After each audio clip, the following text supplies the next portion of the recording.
Mark Twain wrote his will in such a way that everything he gave his descendants, and this turned out to be only one daughter, because only one daughter survived him, could only be transferred to someone else by their will.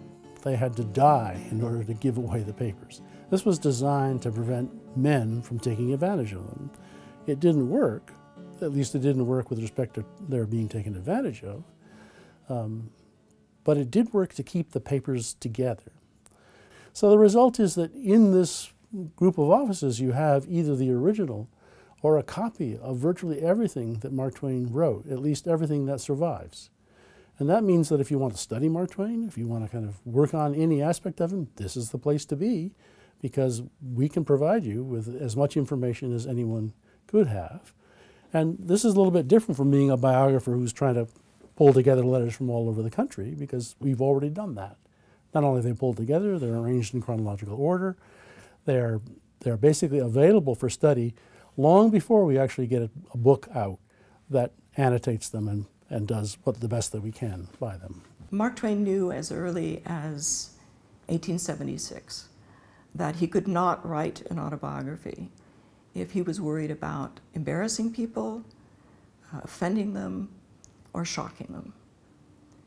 And he continued to keep to this idea over the next 30 years. When he died in 1910, he specifically instructed that the autobiography not be published for 100 years after his death. Some portions, in fact, he wanted withheld for 500 years.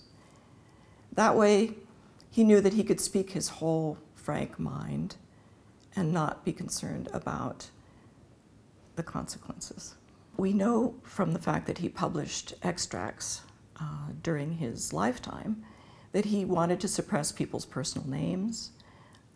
He certainly wanted to cut out harsh remarks, even vituperative remarks about his friends and enemies. In June of '06, he dictated a series of dictations about his views of Christianity.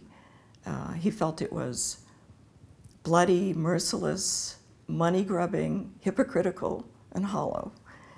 And that was the sort of thing he really didn't feel was appropriate for a contemporary audience. In particular, I think he felt his family would be embarrassed by that. And he really wanted the opportunity to just let it all out, tell the truth, speak his whole frank mind without being concerned about the consequences. One reason that Mark Twain embraced dictation instead of writing was that he felt it was, in fact, less literary than what he would write with a pen. It was candid, it was spontaneous, it had a meandering narrative quality to it, a kind of casual quality to it that a more polished literary work would not have. And that was the quality that he wanted for the autobiography.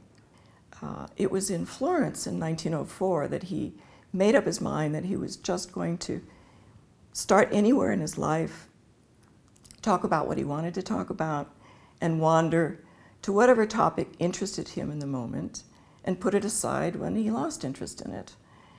So he included 4 of the Florentine dictations, writing a preface entitled "The Latest Attempt," and explained that these pieces illustrated his preferred plan of talking about whatever he wanted. He then included the autobiographical dictations of the later years after that. So our research enabled us to understand exactly what he wanted in the book, and we've never known this before.